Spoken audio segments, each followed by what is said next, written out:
Après TF1 il y a 2 semaines, voici un tour d'horizon de M6, la couleur du groupe et de ses 3 chaînes principales pour la saison 2024-2025.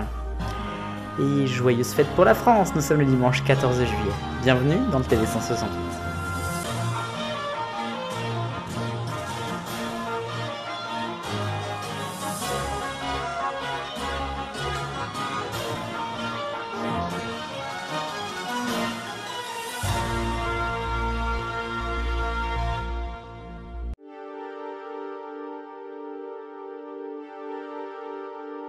À la une, on va s'intéresser à la rentrée 2024-2025 du groupe M6. Petit tour d'horizon du dossier de presse, pour me donner votre avis bien sûr.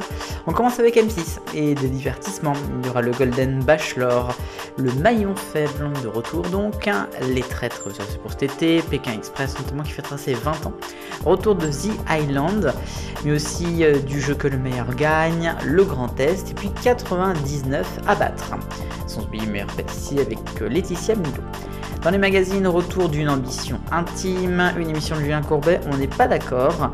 La meilleure destination vacances, Ma recette est la meilleure de France, la meilleure cuisine régionale, c'est chez moi. Bon, les documentaires, j'en passe, il y a notamment 2015, mais aussi un documentaire sur Cyril Lignac ou encore les années collège qui avait, je crois, déjà été annoncé l'année dernière. Les magazines et les émissions d'infos, les fictions à noter mémoire vive qui se passent notamment à Saint-Nazaire, il faut bien se faire de la pub. Ensuite, les 15 ans de scène de ménage aussi, sans oublier les séries internationales ou encore le cinéma. Spectacle aussi bien sûr, et le sport avec la Ligue des Champions. Du côté de W9, on retrouvera des divertissements avec Vidéo Quiz, Paris à Doumbia, les 50 saison 3, The Power saison 2, les apprentis aventuriers saison 8. Dans les magazines, les secrets des émissions d'amour préférées des Français, mais aussi pour les émissions d'aventure. Secrets d'actualité avec des informations donc, sur des années notamment d'actualité. Des documentaires, des fictions avec les Capone, des séries avec Zorro, du ciné bien sûr, le sport aussi. Du côté de Sister, dans les magazines, on retrouvera Return Masters ou encore quelques documentaires avec les 50 ans de la Maison de la Prairie. Voilà pour l'année 2024-2025.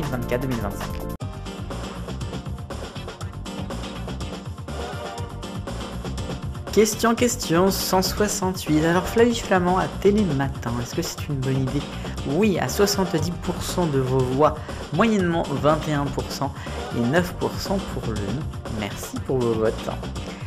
Nouvelle question cette semaine, c'est la même en fait qu'il y a 2 semaines, puisque je vous ai présenté un peu les dossiers du groupe M6. Le M6 de la saison 2024-2025 vous donne-t-il envie?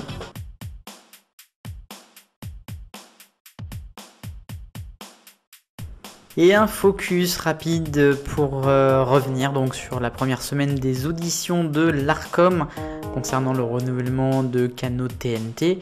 Il y a eu 16 candidats qui ont été auditionnés entre lundi et vendredi. Si vous n'avez pas vu mes débriefs à chaud sur ces auditions, n'hésitez pas à aller les voir sur la chaîne. Il reste encore 3 candidats lundi, 4 mardi et 1 mercredi. Ce que l'on peut déjà dire en ce dimanche, c'est qu'il y a des chaînes qui sont en danger. Énergie 12, mais aussi pourquoi pas C8. On a des chaînes, notamment des nouvelles, à mon avis, qui ne passeront jamais, comme par exemple BATV. Et puis on a d'autres chaînes qui, à mon sens, dans les nouvelles, pourraient passer. Donc les 2 de TF1, Humour TV et la chaîne Histoire, seraient quand même bien en lice à mon sens, l'une ou l'autre, voire les 2, qui sait. Des rumeurs disent que ce serait plutôt la chaîne Histoire, bon, on verrait bien. Il reste encore des candidats, notamment des nouveaux, pas mal à passer là jusqu'à mercredi. Rien n'est joué, même s'il y a quelques tendances.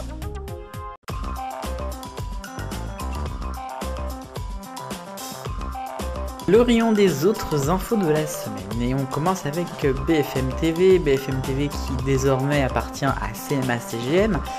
BFM TV dans la tourmente autour de Marc-Olivier Fogiel, directeur de la rédaction, qui est sur un siège éjectable, on le sait déjà depuis quelques temps, et il y a eu des rumeurs cette semaine concernant qu'il aurait un petit peu favorisé Nicolas Sarkozy lors d'une affaire en 2020 autour de lui-même, Bruno Jeudi et Ruth El Khaïef.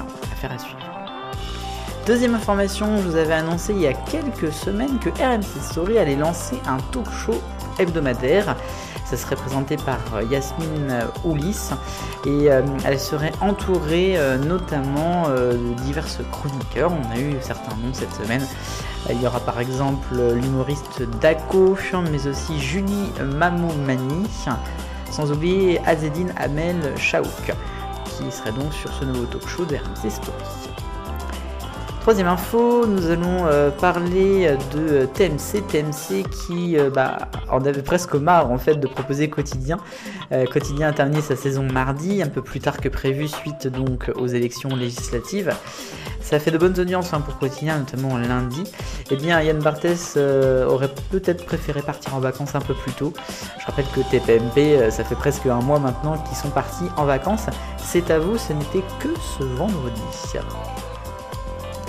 Et puis, dernière information, allez, des amendes, tiens, pour C8 d'abord, puisque enfin le Conseil d'État a confirmé l'amende de plus de 3 millions d'euros, 3 millions et demi, qui a été infligée à C8 avec la séquence où Cyril Hanouna a tout simplement insulté un député, Louis Boyard de la France Insoumise. À côté de l'autre côté, CNews, 80 000 euros également pour un manquement à ses obligations sur déclaration sur l'immigration.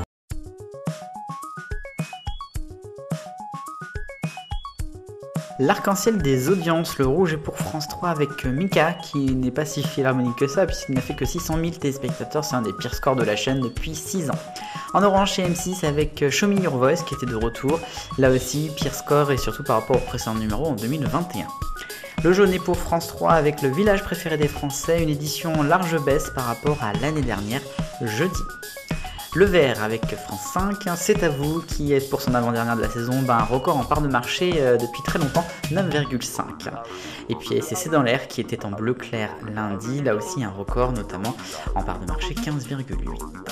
TF1 occupe les autres audiences avec en bleu foncé Ninja Warrior, le choc des nations, premier numéro en hausse par rapport au premier de l'année dernière, c'était vendredi.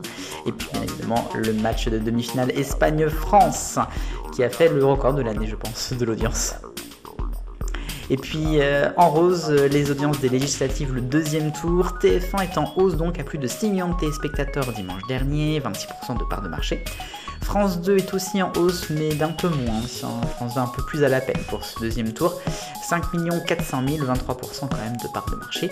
Et France 3 est en grosse baisse par rapport au premier tour, avec seulement 1 300 000 et 6,2% de part de marché pour des émissions principalement en région.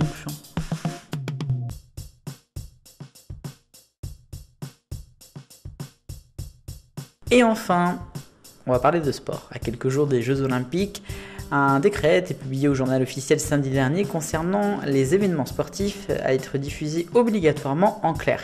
Il y a une liste en fait d'événements qui sont dans une obligation de diffusion dans une chaîne de télé en clair. On a les Jeux Olympiques, les finales de Coupe du Monde, Championnat de France, etc. Il y a 21 événements qui ont été rajoutés dans cette liste, principalement des événements para ou féminins. Pour citer un tout petit peu certains, les Jeux paralympiques qui n'y étaient pas d'été et d'hiver. Pour le football, les matchs de l'équipe de France, finale, demi-finale de la Coupe du Monde, de l'Euro ou encore finale de la Ligue des Champions. On a aussi du rugby, de Roland Garros avec aussi les demi-finales hommes et femmes qui n'y étaient pas. On a le Tour de France féminin et puis aussi la version féminine de Paris-Roubaix pour le cyclisme. Puis après un petit peu de finale de certains championnats de tout sport lorsque la France y participe. C'est plutôt intéressant ça. Le programme de demain, les auditions de l'Arcom pour les canaux TNT reprennent et suit une journée ô combien importante puisqu'à 9h ce sera l'audition tant attendue de CNews. 14h l'Express TV et 15h45 Planète Plus. Ça risque d'être très électrique à l'Arcom demain matin, à suivre. Quant à moi pour aujourd'hui, j'ai été heureux de vous retrouver pour ce TV 168 du 14 juillet. J'en profite pour vous remercier de me suivre et puis surtout pour vous dire à quel point je suis fier d'être français. Allez, vive le bonheur, on est tous des millions de copains. Salut!